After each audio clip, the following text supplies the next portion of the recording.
guys, ayan, at nasa minibus na tayo from home going to bus station papuntang beach. At ayan nga, nakababa na tayo sa minibus. Ngayon, nandito na naman tayo sa subway kung saan dito dumadaan, tatawid dun sa kabilang kali kasi andoon yung bus stop na papunta sa beach. Overpass.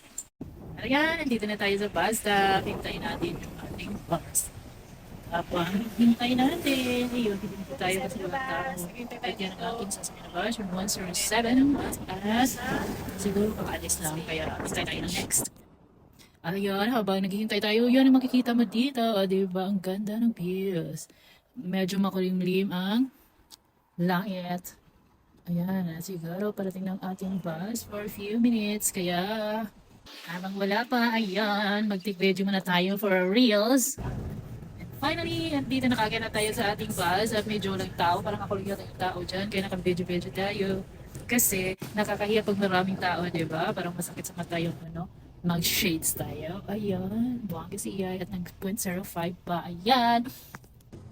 And now, habang sa daan tayo yun makikita, umuting naman naman, maaliw ka talaga, di ba? Ayan, ang ganda. Parang papuntang ano lang, papuntang airport. Ganon din yung view, papunta sa airport. Pero medyo makulimlim yung ating paligid. Pero okay lang kasi wala namang ulan. Ayan, at medyo konti lang yung mga vehicles na dumadaan. Medyo marami-rami na tayo ngayon sa bus. Para yan ang ating makikita. Medyo malayo pa. Siguro mga 30 minutes. Mga 30 minutes yung ating biyahe papunta doon. Diyan na yung mga ano natin. Parang mga part na pinatupad. Yung mga buildings. Ayan. Pinanood kayo. Parang natutour na kayo sa Hong Kong, diba? Yun ang makikita nyo dito. Buildings lahat. Kaya, maaliw kayo habang nasa biyahe. Kaya kung gusto niyo makita niyan, mag-bus kayo, huwag kayo mag-train. Kasi yung train nasa ilalim ng lupa. At ayan, nakababa na tayo sa bus. Ayun, naglalakad na naman tayo papunta doon sa next na destination, na yung, ano tawag? Another bus na naman tayo papunta doon sa beach. Ayan, pupunta tayo sa bus stop. And finally, andito na tayo sa ating last destination, yung beach. Ayan.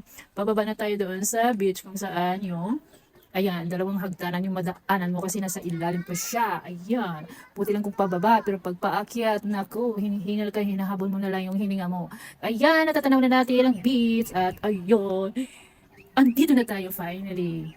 Medyo marami-rami na yung tao kasi hindi pa masyadong mainit. Springtime pa, hindi pa siya summer to summer. At ang ganda ng ano, ihip ng hangin, ayan.